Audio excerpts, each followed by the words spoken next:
Hey, everybody. Oh, wait, we have an intro. I can play that. Ready? Here we go.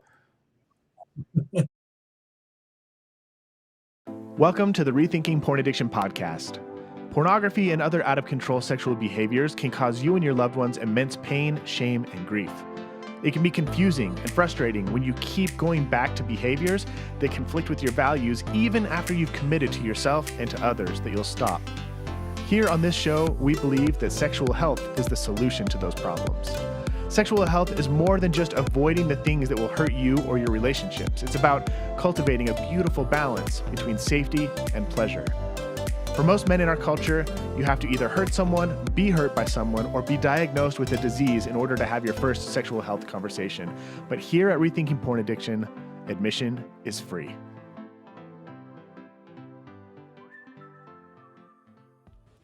Okay. Wow. I apologize, everybody. We had some technical difficulties getting the call started today, and being the person who's in charge of all the technical stuff, I have a significant amount of anxiety right now, and it kind of threw me out of my groove. So thanks for being patient as we got a little bit of a late start today, and for laughing at me missing my cue to hit the intro button. You did great. It was a good recovery. Yeah, I'm just glad to be here. I've missed you guys. You know, Hans and Jake and Kristen have all been on the road the last week, partying and having vacation time. And so we took a little bit of a break to kind of assess how far we've come as a group, doing the last 20 plus calls for the Rethinking Porn Addiction show and where we want to go in the future. And I think I'm really excited about some of the things that we have planned. The format may change down the road a little bit. We may tweak some of the ways that we're talking about things, but we're definitely going to find a way to continue to bring you lots more episodes. And we'll give you more details about that as the show continues. One of the things I wanted to say today to kind of set up the call, to set up this discussion, if you will, is so basically what happened is we had a call like a week and a half ago as a group, and a topic came up, and we were like, man, we feel like sometimes we're running out of conversations. And then this topic came up, and we just started going, and we all got really into it, and there was obviously a lot of passion around this, and we're like, we got to stop having this conversation so we can have it live. And it stemmed, the conversation started from kind of a news story that came out here in Utah, where Hans, Jake, Kristen, and I all live. Doug, you're in San Diego. You're the only non-Utahn here. And I kind of wanted to, for people not living in Utah, give a little bit of context to this news story. So several years ago, Utah was the first state in the United States to declare pornography a public health crisis. A lot of people were really happy about it. A lot of people are frustrated about it. Salt Lake City has really bad air, so a lot of people thought that maybe the public health crisis should be the air quality in Utah over pornography. But needless to say, that the general public of Utah deems pornography to be something that's inherently dangerous and scary, and that can damage relationships and damage families and damage people. And then recently, a couple weeks ago, the governor of Utah signed a bill stating that all mobile devices, cell phones and tablets that are sold within the state of Utah need to come with a porn filter pre-installed. There's obviously a lot of details. It's not an official law yet. There's a lot of nuances to the bill itself, but the general gist of it was that. And we ended up having a really interesting conversation about this. And I kind of want to just, that's how I want to open up the conversation. Kristen, I'm jealous of your soda. Oh my gosh. Sorry. I've been having It's so good cravings right for now. Dr. Pepper because this is what I've been drinking. This is a total tangent. I've been drinking one of these every single day. It's a full gallon of water, and it's been so good for me, but I cannot tell you how badly I want a Dr. Pepper right now. Well, Anyway. let me be clear. It's just sparkling water. So it's not, maybe is one level up or one level down from what you're I'm no longer jealous. That's depending gross. on how you use sparkling water. Okay. So let's loop back. Why, what was it? I think it's the best place to start is, what was your response? If anybody wants to speak out of the gate to that, the act by Utah's governor to sign that bill. Did anybody have an immediate thought or response? I think we had a lot of response, but I think all of us are wanting to make space for someone else to lead out if they. Kristen, why don't you lead out? Okay.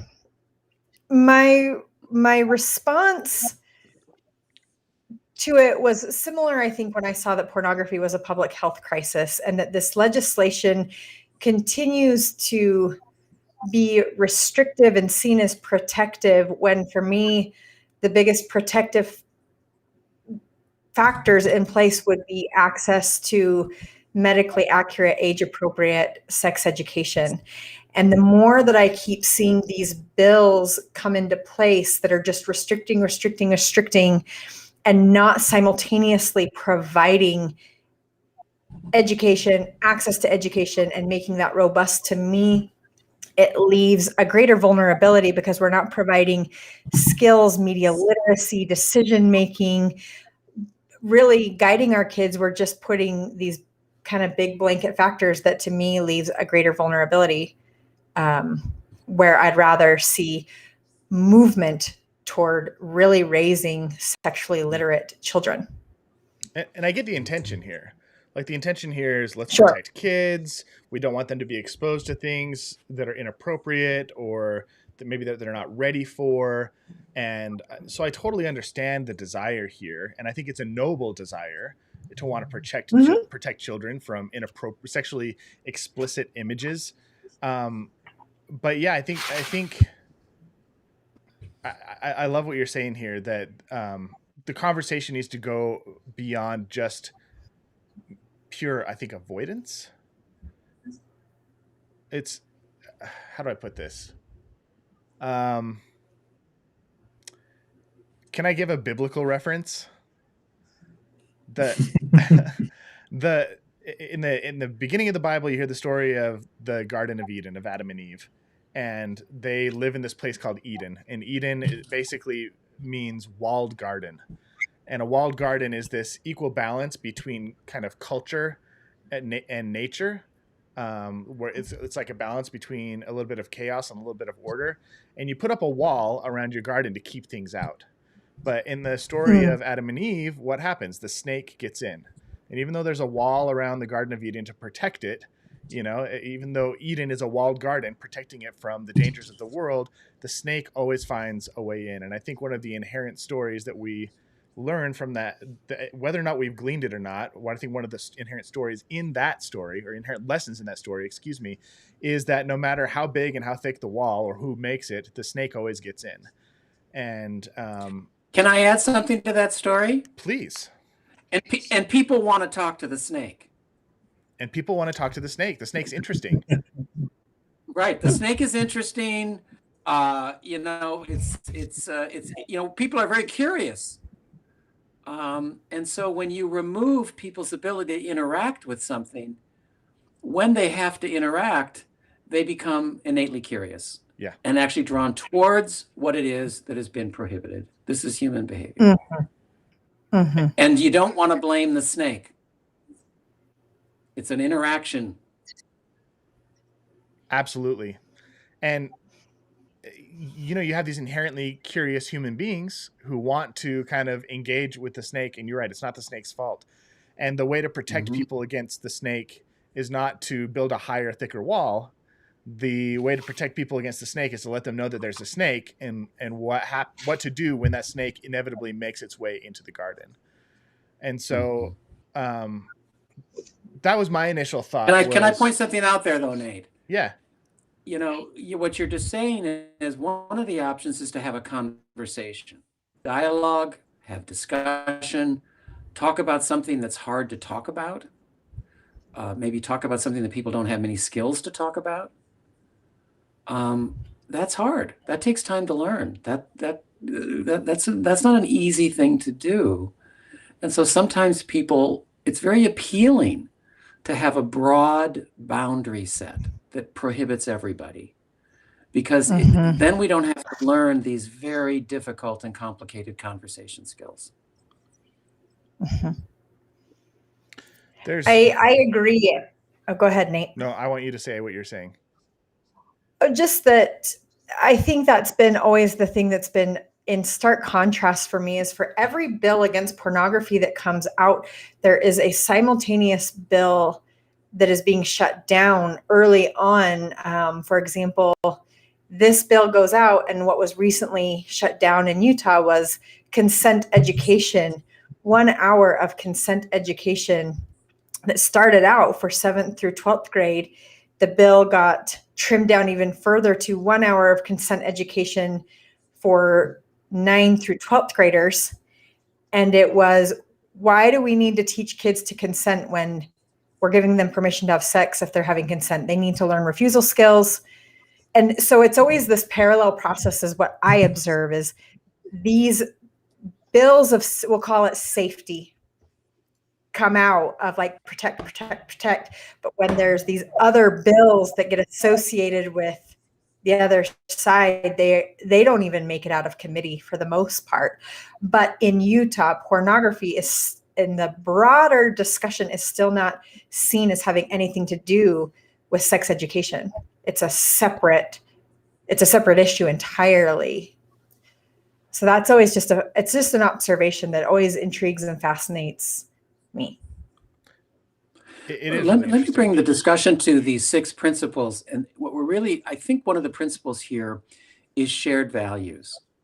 If whenever I hear the protecting children or, focusing on youth and the influence that sexual information and education has on youth, embedded in that description, and you kind of inferred to it, Kristen, is the most common sexual value on the planet, which is when a person has their sexual debut.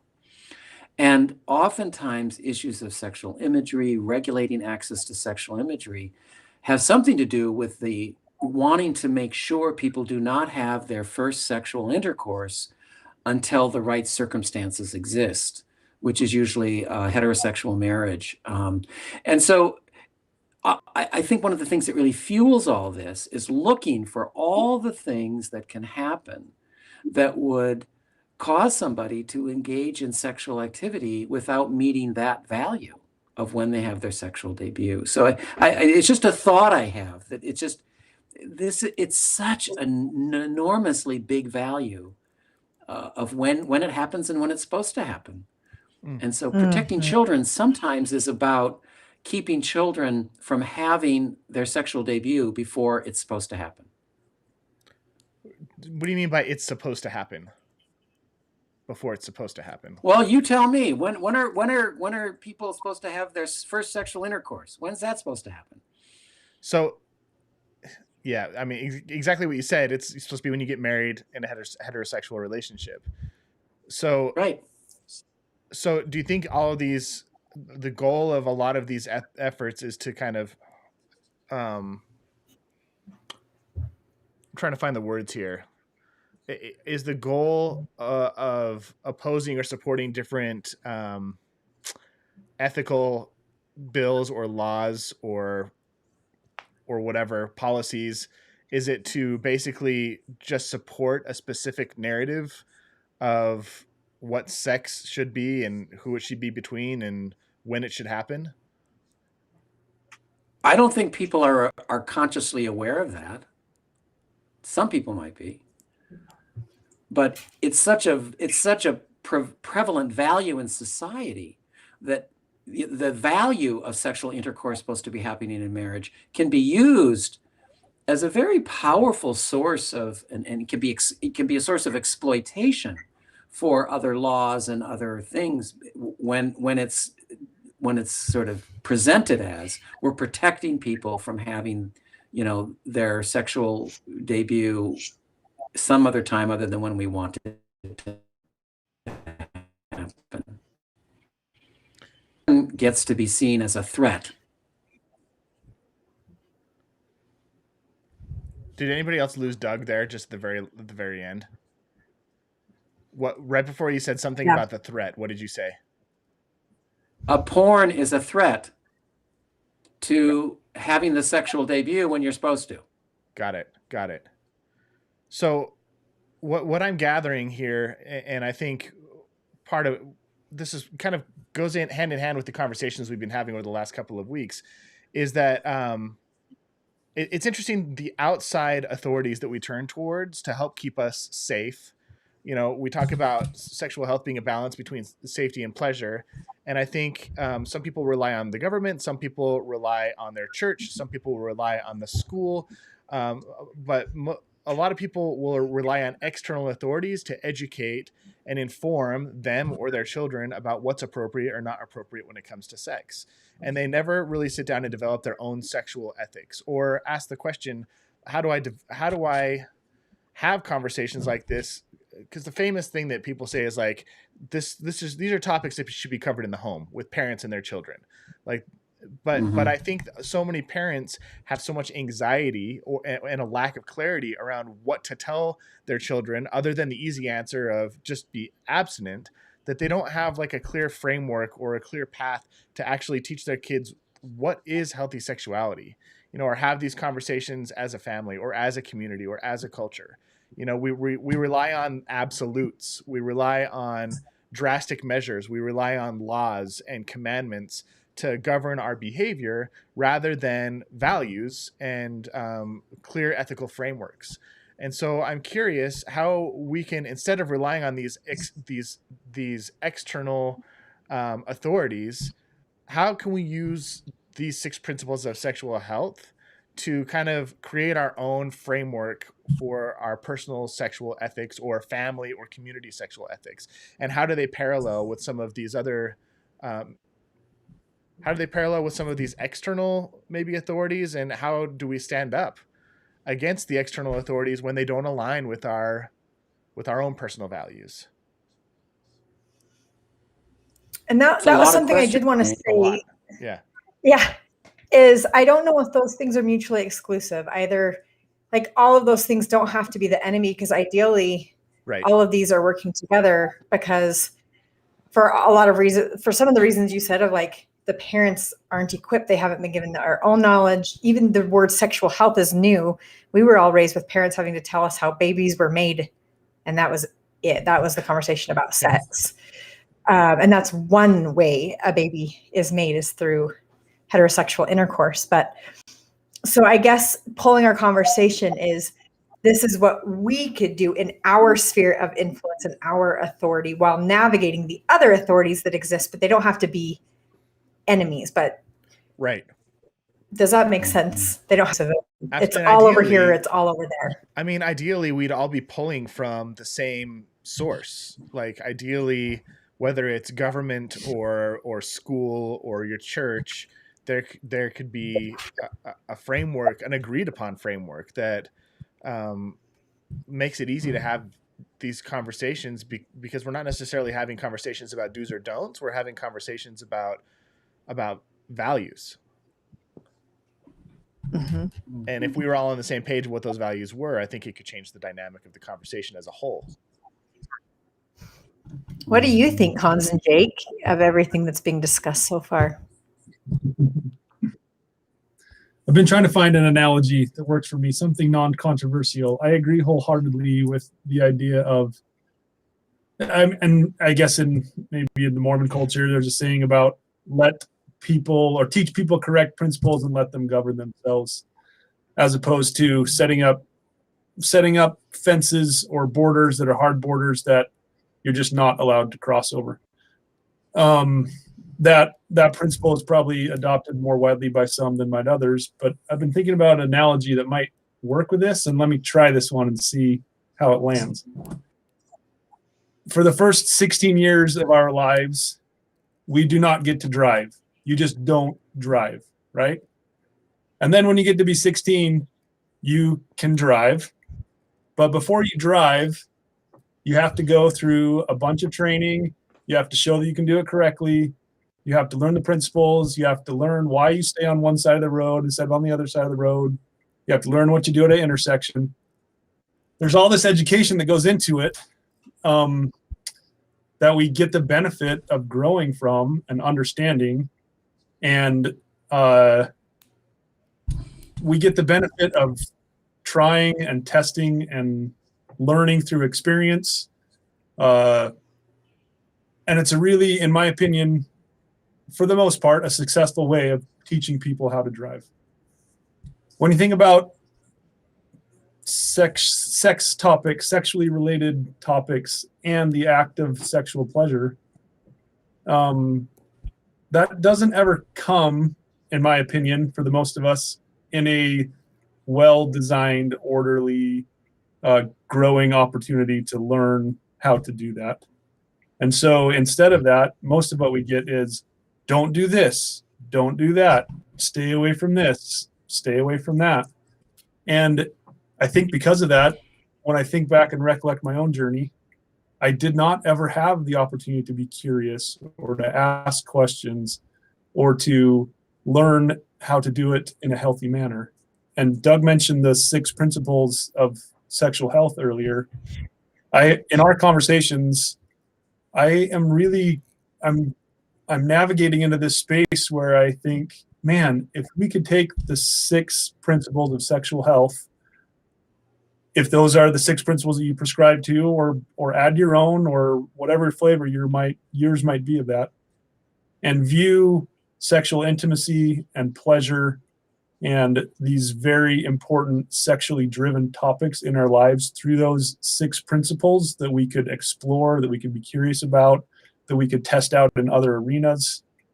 I really am developing this pretty incredible vision of what it could be like to actually understand and learn and grow in a healthy sexual way before I get married and I am supposed to have sex, and I have had 5 hours of conversation about it in my entire life.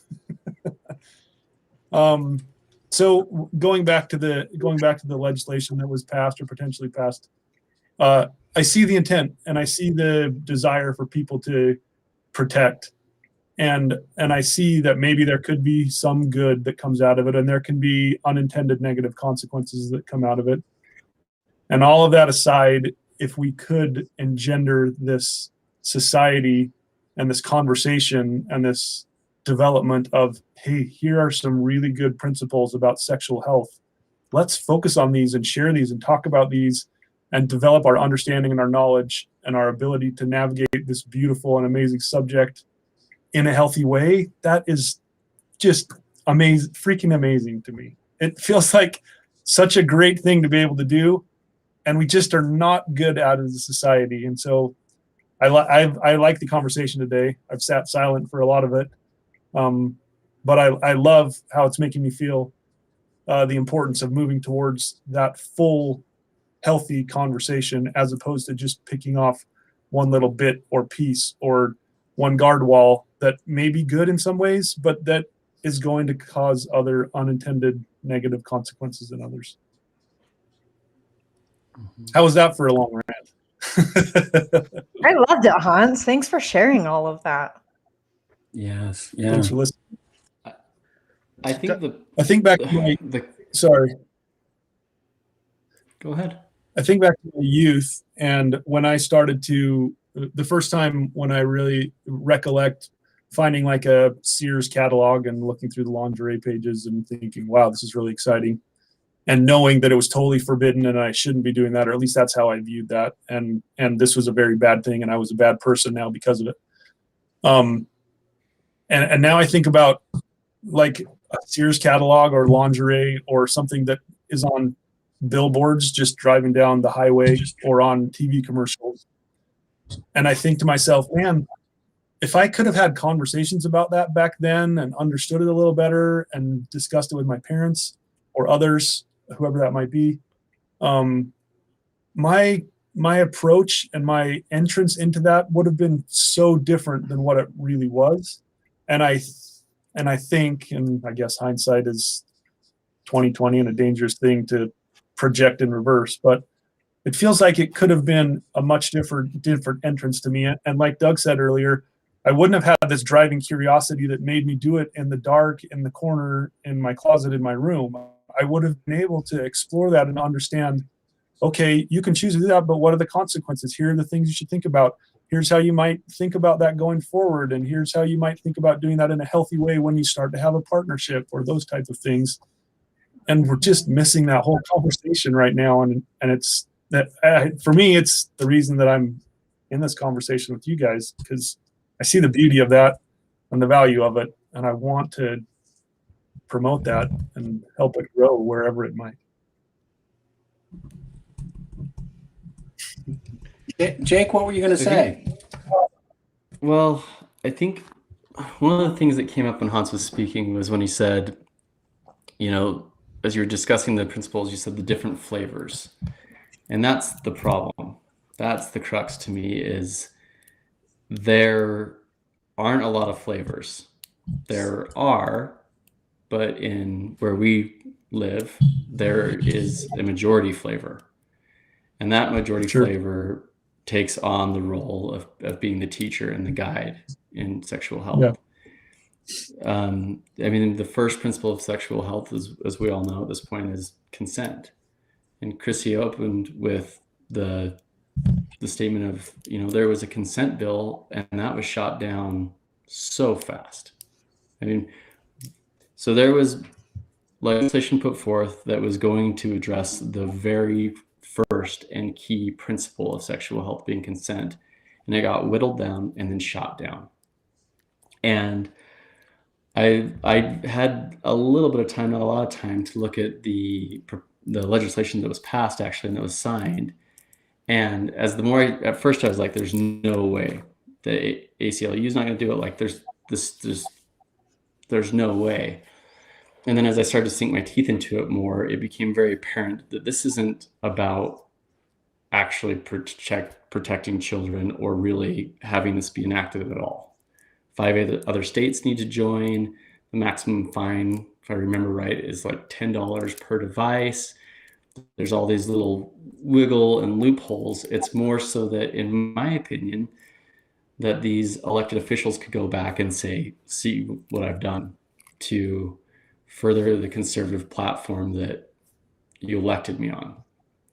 And it just, in my mind, it's like, Hans, what you said was so beautiful, and in an ideal world, for sure.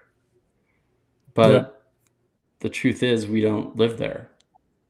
We live in a very conservative state where it is an evil until it's not. And it's not like driving a car. It's not like these other things. As beautiful as those analogies are, and as much as I wish it was, you can't go test drive a sexual relationship. I mean, you could if you really worked for it and if we had an open society, but you can't. You know, you can't have your dad in the.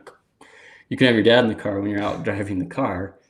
Probably can't have your dad in the backseat of the car when you're test driving your relationships for the first time. Unfortunately, or fortunately, actually.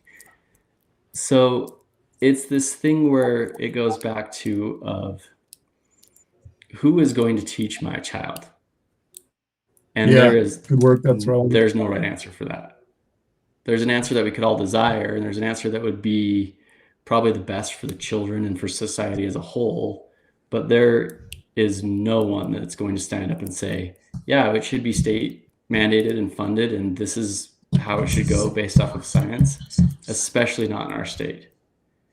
And I think that just speaks to the fear around this topic, is we still primarily look at sex as innately bad and something that should be feared until it's not. Mm-hmm. And so to me, the legislation more as a whole was less about the veiled garden and more just commentary on, I don't think it really matters to these lawmakers and these officials. It's more about paying lip service and homage to their constituents, which are very conservative in nature and are probably lapping this up. Mm-hmm. So I really liked your sentence, Jake, who is going to teach my child? Because I think this is also a bit of a deflection from a more useful kind of question. If we focus on who is doing the teaching, we can argue about that, you know, in all sorts of ways. But I'm sort of interested in what do you want your children to know about And you fill in the end of that with consent. What do you want your children to know about non-exploitation? What do you want your children to know about honesty? And what do you want your children to know about values and shared values? And what do you want your children to know about protection from STIs and unplanned pregnancy? What do you want your children to know about pleasure? And put it on whoever's in front of you and ask them that. If it's a legislator, if it's a religious figure, if it's a parent, whoever it may be, how do you see this? What do you want children to know about this? And somebody might say nothing. I want them to stay ignorant. Okay, well, now we know. Because I think we can argue about who does it rather than what we want people to learn. And this is where our particular situation in Utah is complicated by separation of church and state, because there is a source. And I bet you if we got 60% of the population or whatever it is in a room and asked them those questions, they have an answer. And it's in a booklet that's given to every youth member, and it's largely ignored by every youth member. And the parents are content with that. I know in our own home, we're definitely going a different direction because that's where we need to go for our children. But unfortunately, most of the parents in Utah would be like, we've got the source. No, I disagree, Jake. And I'm going to come in that the statistics and the research show that majority of Utah support greater movement toward increased sexual health education in Utah schools. That is what the majority of parents want in Utah. The unfortunate part is it's the vocal minority that they're involved. They're in the ears of the legislator and they're highly persuasive. And so what I see in the various places of my profession is what is being reflected currently in Utah isn't what is ultimately wanted. And that's why it's also unfortunate is parents want something different, even to move the needle. Moving the needle, like maybe Utah can't have comprehensive sex education, but there was a large majority of people that wanted to bring consent into Utah schools and add those additional hours. There was a lot of support.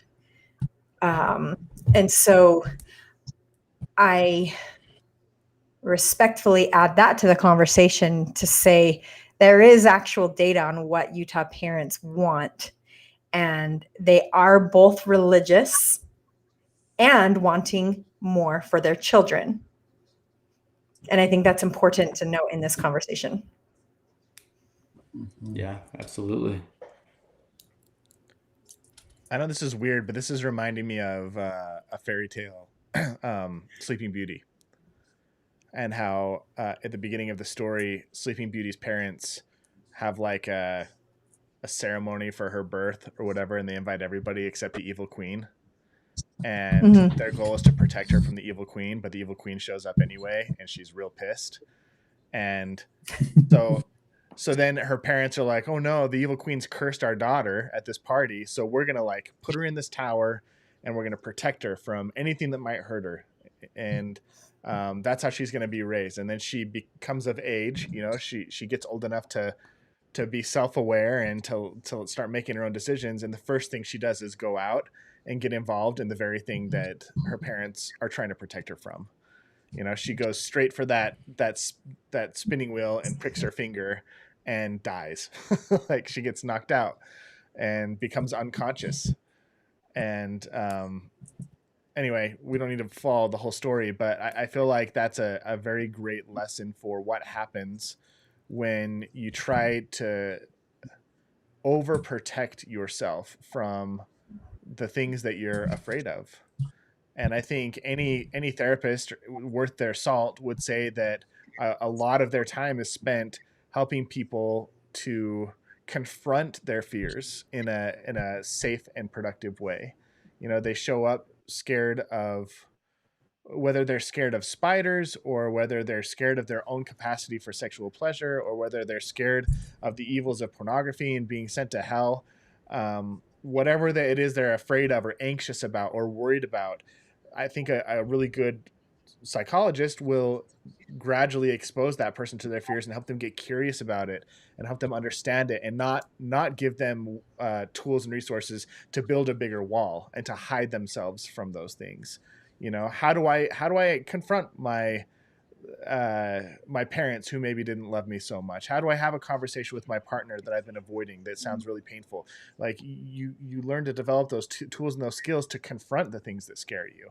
And I think too often so much of our time and energy is spent thinking of ways to avoid or protect, when maybe our efforts would be better spent learning to expose and explain in a really productive and safe way. And Nate, when So I hear how do you I talk, ask somebody? Oh, sorry.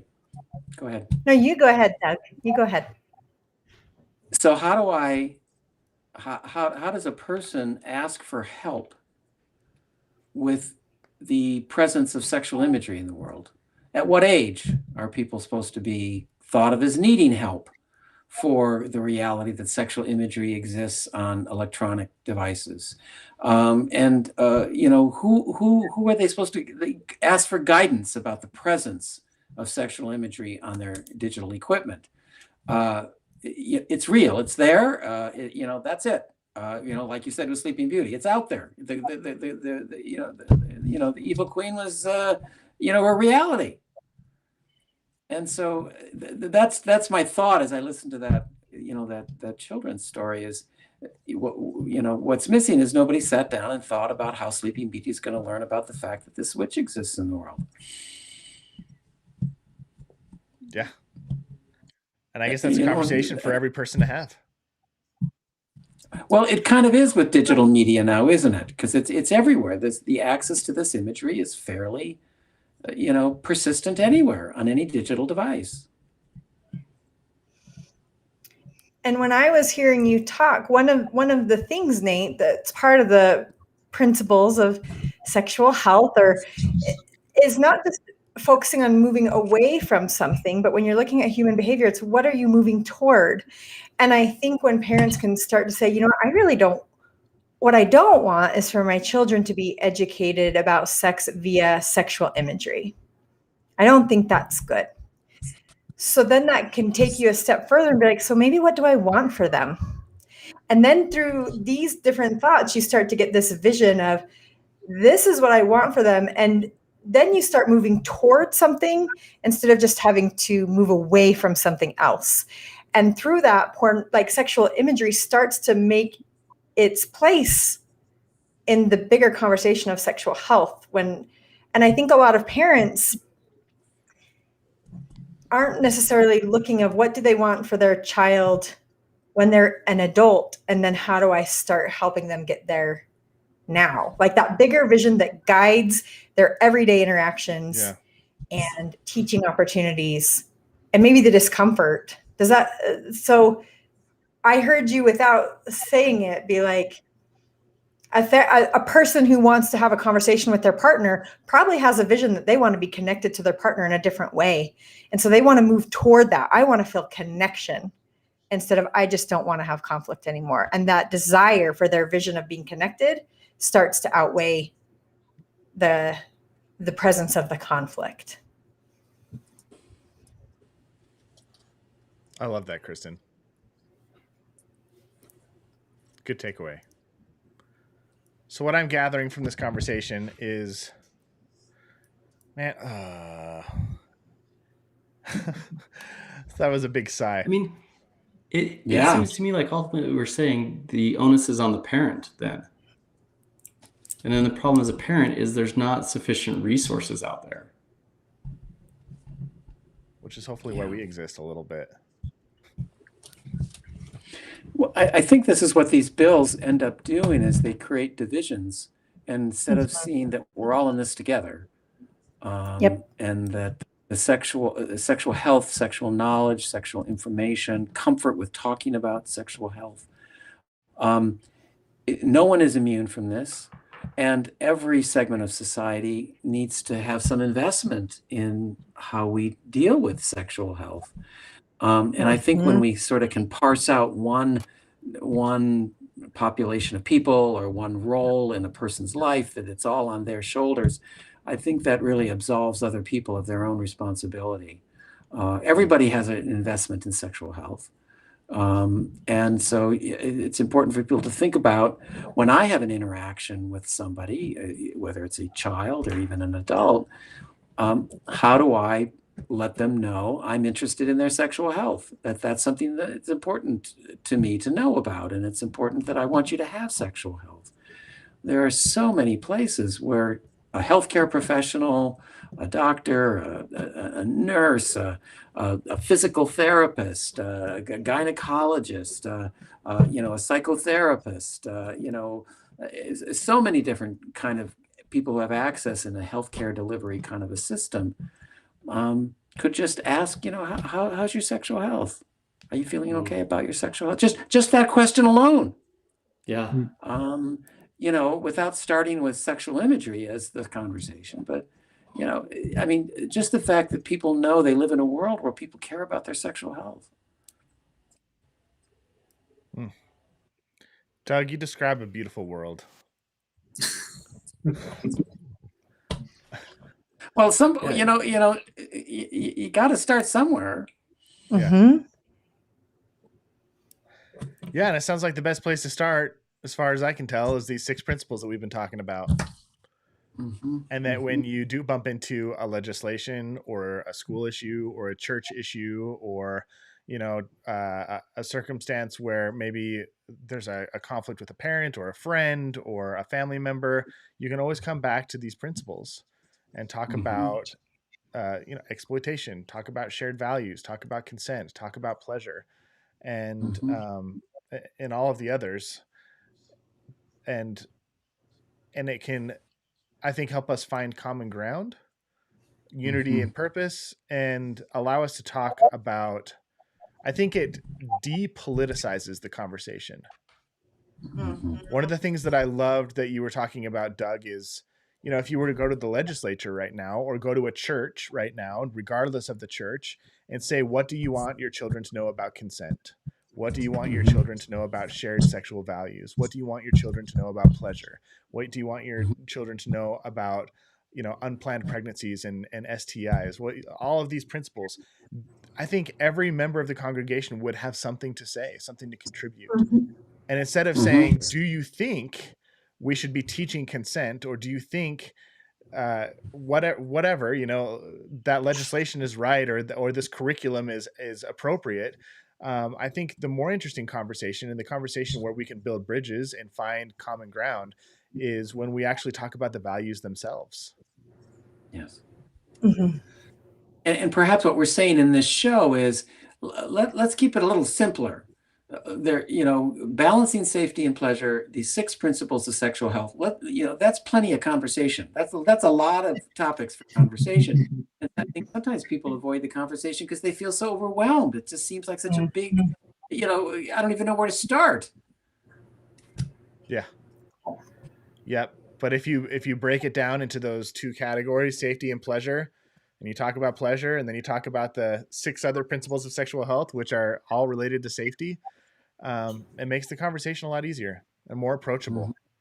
And the more that I have these conversations with my family, the more I realize, like, you could literally talk about them for years and still have plenty of terrain to explore and discover about the people that you love, and about ways to educate your children and the people that you care about, and agreements to set with each other. And there's a lot of really, if you want to talk about sexual ethics, it seems to me that the majority of the ethics, whether you get them from your gut or from God or from any other source, can be rooted in these principles of sexual health. So I think the principle has more power than the rules themselves. And when we understand the principles, that's when amazing things can happen. So And the thing about principles that are so nice too is they can be age appropriate.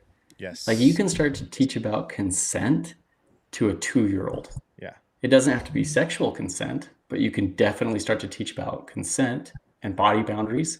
And then as it becomes more and more age appropriate, you can start to then broaden and expand on that. And you're adding on top of what they've already been given. Yep. And Doug's mentioned exploitation before and how that could be bullying. And you can talk about bullying and trying to manipulate other people. There's a lot of great ways that you can teach age appropriate principles of sexual health without even talking about sex, which is really powerful. I mean, well, when a parent tells their child to slow down before they cross the street, they're preparing them to put on the brake pedal when they drive. Yeah, for sure. They're not driving, but they do need to know you got to slow down at an intersection. Yeah, gotta look both ways. I love it. Is there anything else you guys want to contribute to this conversation? I know we have to a pretty hard end time, but I feel like we're coming to a conclusion, a pretty good conclusion here. I'd offer that we've somewhat talked about it as a group before, but maybe just as a teaser for future conversations, I really like the idea of having a discussion about framing my own sexual health plan and about actually spending time to think through myself. What do I think about consent? What do I think about non-exploitation? And spending enough time considering that and talking about it with a partner, if that's appropriate, to be able to actually put into words or concepts what I want to share. Anyway, I'm excited to have that conversation with you guys or with others at some point. We should have that conversation next week. I'm down for that. That'll be the icing on the cake for us, I think. Awesome. Well, thank you everybody for joining us. What I like about your suggestion, Hans, is it takes it out of this sort of protection of children issue, which this law sort of got us sort of stimulated by. And now we're into, okay, this is important for adults too.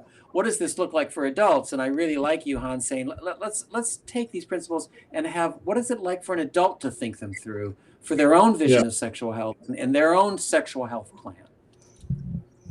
Yeah. I love it. I'm fully on board for that conversation. Choo choo. Well, thanks guys for being here this week. And for those of you who are tuning in, make sure you go to rethinkingpornedition.com if you want additional resources or if you want to check out past episodes. We've done over 20 of them. It's really great to start from the very beginning, to have a little bit of context as to what we're talking about here. Next week, we'll be talking about developing your own sexual health plan, which I'm really excited about. And thanks. Thanks, everybody. It's a good convo today. Thanks all. Thanks, guys. Thank you.